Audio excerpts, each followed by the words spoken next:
ئاڵنگاریەکانی بەردەم زیندوو هێشتنەوەی زمانی کوردی. ئایا دەزانیت زۆرێک لە وەچەی نوێی فەیلی و چەند هۆزێکی دیکەی کورد واقعیان وردەمێنێت کاتێک باوانیان بە زمانی دایک قسە لەگەڵ هاوتەمەنەکانیان دەکەن؟ چی ڕوویدا؟ چۆن ئەو شێوەزار و بنزارانەی کوردی لە زمانی لەیلایی دایکان و شعر و ئەدەبیاتەوە بوونە زمانی بەساڵاتچووەکان؟ ئەوە تەنیا لە کوردستان ڕوونادات. فرامۆشکردنی زمان بایەخ پێنەدانی هەڕەشەیە لەسەر لە ناوچوونی سەدان زمانی دێرینی جیهان، بەڵام لە کوردستان مەترسیەکان زەقتر دەردەکەون، بە تایبەت لەو پارچانەی زمانی نەتەوە سەردەستەکانی تورک، فارس و عەرەب دەرفەتی هەناسەدانی زمانی دایکیان لە کورد سندۆتەوە. نەکەر ئەمە بەڵکو هەژمونی زمانە جیهانیەکانی وەک ئینگلیزی ئاڵنگاری زمانی کوردی بووەتەوە. ئەمە جگە لەو کێشە بنەڕەتیانەی کوردی وەک زمان هەیەی و خۆی لە نەبوونی ستانداردێک بۆ نووسین دەبینێتەوە. عێراق لە سەرەتای سەدەی 20ەمەوە خوێندن و نووسین بە کوردی داواکاری کورد بووە. لە ساڵی 1958دا بۆ یەکەم جار دەستوری عێراق دانینا بە زمانی کوردیدا. لە ڕێکەوتنامەی ئازاری 1970دا زمانی خوێندن لە ناوچەکانی ئۆتۆنۆمی بووە کوردی، بەڵام هەندێک ناوچە عەرەبیان هەڵبژارد. تەنانەت توانەی کوردی خرایە پرۆگرامی خوێندنی عەرەبیەوە. دوای ڕاپەڕینی 1991 دەسەڵاتی خۆماڵی کوردی هەنگاوی ئەوتۆی بۆ خزمەتکردنی زمانی کوردی نەنا.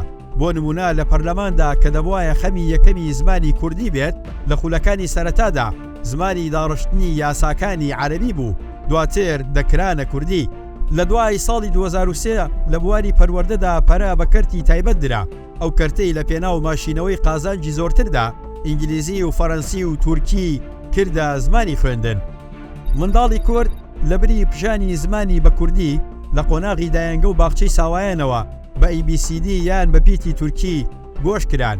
ئێستا نەوەیەک پەروەردە بووە، چی دیکە سۆزی بۆ حەیران و لاوک، ئاوازی ڕەسەن، سیاچەمانە و هۆرە نەماوە. لە لیستی خواردەمەنیەکاندا تەنیا کەنتاکی، فینگەر، بەرگر و پیزا دەناسێت. نەک تەنیا زمان و مێشکی، تەنانەت گەدەی وا پرۆگرام کراوە خواردنی کوردەواری نەناسێتەوە.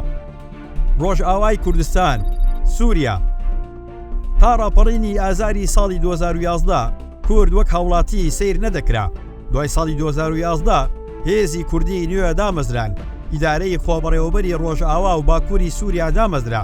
ئەگەر چی نایەوێت مۆرکی باڵادەستی نەتەوەی تۆخ بکاتەوە، بەڵام ئیدارەکە بڕیاریدا خوێندنی کوردی ئاوا بکات و زانکۆی نوێی دامەزران. ئەزمونونەکەی تەمەنی زۆر نییە، بەڵام پرۆژەیەکی پێیە. پیتی ئەلیف و بێی کوردی جێی بە پیتی عەرەبی لێش کرد.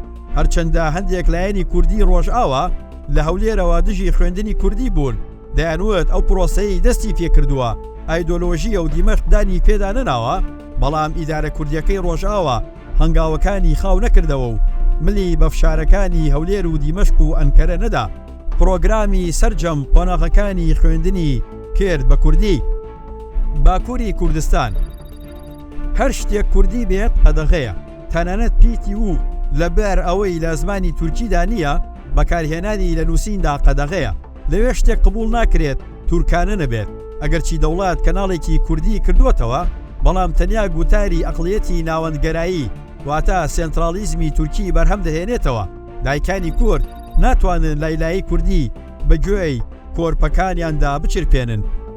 ڕۆژهەڵاتی کوردستان ڕێگە دەدرێت چاپکراوی کوردی هەبن، ئیزگەی رادیۆ و کەناڵی تەلەڤیزیۆنی بە کوردی هەن، بەڵام لە دام و دەستگا و لە کەرتی پەروەردەدا کوردی نووسین وەک هێمنی موکریانی زیاتر لە نیو سەدا لەمە بەروتوێتی حرامە.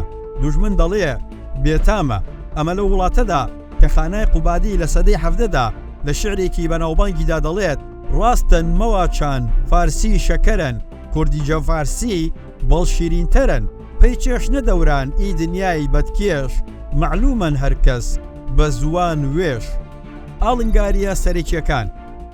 یەکەم، لە سیستمی پەروەردەی هەرێمی کوردستاندا کەرتی تایبەت و خوێندنگا بیانیەکان زمانی کوردیان کردوتە زمانێکی لاوەکی.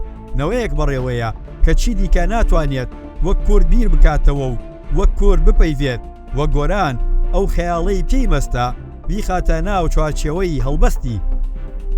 دووەم، لە ڕاگەیاندندا ڕاگەاندنی کوردی لە ڕووی زمانی نووسین و دەربڕینەوە گرفتی هەیە. بەشێک لە ڕۆژنامەنووسان پێویستیان بە کۆرسی تایبەت بە زمان هەیە، بەشێکیش لە کێشەکان بۆ هەژبوونی زمانەکانی عەرەبی و تورکی و فارسی و ئینگلیزی دەگەڕێنەوە. سێیەم، ناکارایی ناوەندە ئەکادیمیەکان.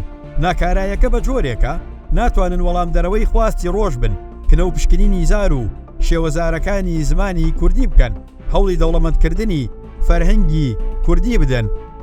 چوارەم، بێباکی دەسەڵات. بە جۆرێک بەشێکی بەرچاو لە سیاسی و دەسەڵات بەدەستەکان تەنانەت هەواڵی دیدارە ناوخۆیەکانیان بە ئینگلیزی بڵاو دەکەنەوە. لە ژماری هەندێکیان لە تۆڕی کۆمەڵایەتی ئێکس ئەوەی نابینرێت زمانی کوردیە. ئەو بەرپرسانە پێیان وایە هەواڵی دیداریان یان هەڵوێستەکانیان ئەگەر بە ئینگلیزی بڵاو نەکەنەوە بیانیەکان بە گرنگیان نابینن، بێ ئەوەی درک بەو مەترسیە بکەن کە لە پەنای بڵاوکردنەوەی هەواڵ و بۆچوونەکانیان بە ئینگلیزی گورزی کوشندە لە زمانی کوردی دەدەن. پێنجەم، دابەشبوونی جوگرافیای سیاسی.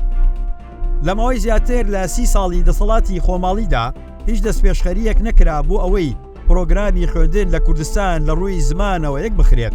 منداڵێکی بادیدان و منداڵێکی سۆران بە یەک ڕێنووس و شێوەوانە بخوێنن.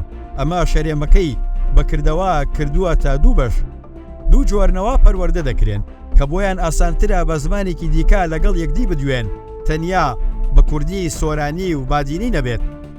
شەشەم، تەکنەلۆژیا.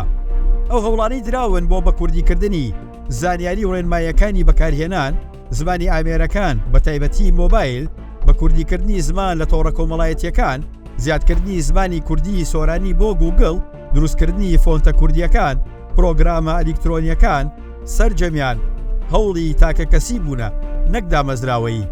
ئەوەی لەو نێوەندەدا بێخەمترین بووە لە ئاستی زمانی کوردیدا حکوومەتی هەرێمی کوردستان بووە، چونکە ئەوەی گەنجێک لە هەڵەبجا خۆبەخشانە کردی، حکوومەت و دەستگاکانی زیاتر لە دوو دەیەیە بیریان لێ نەکردوتەوە.